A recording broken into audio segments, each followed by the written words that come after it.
Hi Jim, thank you so much for taking time out of your afternoon to sit with me today. Now before I start, I'd just like to let you know that this is all confidential and that I won't be releasing any information without your permission. Now, I've looked over your message and you've mentioned quite a few things about some of the frustrations you were having over the counselling sessions. Could you tell me more about that? Mm-hmm. Yep. So you're frustrated about how the counselling sessions don't seem to run on time and the counsellor doesn't seem to care very much? Mm-hmm. Okay, so you're confused about why the counsellor lets people talk about things that don't seem very relevant. Mm-hmm. Yeah. So you're also frustrated with travelling because it takes you a long time and you feel anxious being in the carriage on the train with lots of people, and you also broke the window because you were frustrated. Mm-hmm. Yeah. So you're saying that you don't feel that the sessions aren't worth it anymore and decided to skip them. Mm-hmm. Okay. Now, I see that there's a lot going on here. What strikes me though is that you're being really open and being really honest, and this shows a lot of motivation, and that's great. Now, when we first discussed about what motivated you to start doing the program, you mentioned that your kids were a big reason. Could you tell me more about that? Mm-hmm. Yeah. So the kids mean a lot to you and that you want to be a supportive father. Mm-hmm.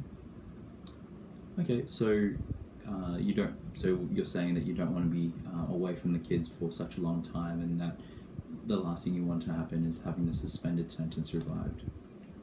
Mm-hmm. Okay, it's great that this is still front and center of your mind. You've been through a lot lately, but you're showing that you're really dedicated to seeing this program through. Mm-hmm. This is great, and I'd like you to keep us updated on what's going on because the whole team and I really genuinely care about keeping you on track for your rehabilitation and help you achieve your goals. Otherwise, if you don't find the session is for you and start skipping the sessions, there are going to be consequences that we want to avoid, like having this program terminated, having that suspended sentence revived. Mm-hmm. Yep. Great. So you feel as though that you want to keep going with the current sessions. All right. So why don't we sit down at a later time and see how you're going and how you're finding the sessions. Great. Now, with regard to what you said about the counsellor not caring and the sessions not starting on time, what I can definitely do for you, there's two options. One is that I can sit down with the counsellor and tell them about the feedback that you've given me after you've given me your permission. Alternatively, we could both sit down with the counsellor and talk, and you can give them the feedback that you've told me, and that way you can be heard. What do you think? Great, so you want to sit down with me with a counsellor? Yep. Great, that's great. I can help you write down some notes, and that way we can pass on your feedback to the counsellor. Now, moving on to a different topic, you mentioned that the travel was quite difficult and that you broke the window because you were quite frustrated. Mm-hmm. Now, I really appreciate that you're being quite honest with me about this. Now, with your permission, I can look at the possibility of moving you to a counselling session that's closer to your house so that you don't need to travel as much. Alternatively, I can look at the possibility of getting some court funding about getting you help you with your travel costs, such as getting a taxi if you find that your current session is starting to work for you. How does that sound? Great. Now, like I said earlier, and I want to talk about the incident with the train window. I just wanted to reiterate that everything that you say here is completely confidential.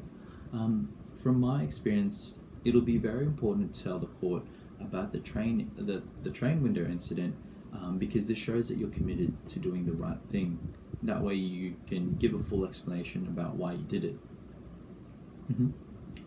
Yep, that's completely right. You wouldn't want this hanging over your head, and if the court finds out, that could lead to some serious trouble. Now, I can't make any assurance, but it's more likely that the court will understand if you're upfront and honest. What do you think? Mm-hmm. So you're happy to tell the court about what happened? I can definitely help you, and we can work together to help you prepare about what you'll say to the court when you're in the session next. Mm-hmm. Okay, so I understand that it's Friday and you have sessions next week. Would you be happy for me to tell the rest of the team about what's currently happening and so that we can get the ball rolling? Mm-hmm. Great.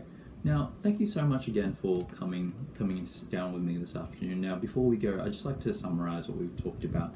You talked about how you're frustrated about the way that the sessions were run, and we were going to get some time alone with the counsellor to talk about the feedback that you've given me. Additionally, I was going to look at the possibility of transferring you to another counselling session closer to home, or getting some court funding to help you with some travel costs if you find that the current sessions that you're doing are starting to work out for you.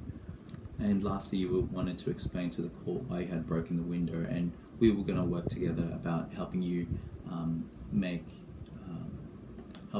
submissions in relation to that. Okay. Have a lovely day and keep me posted about what's happening.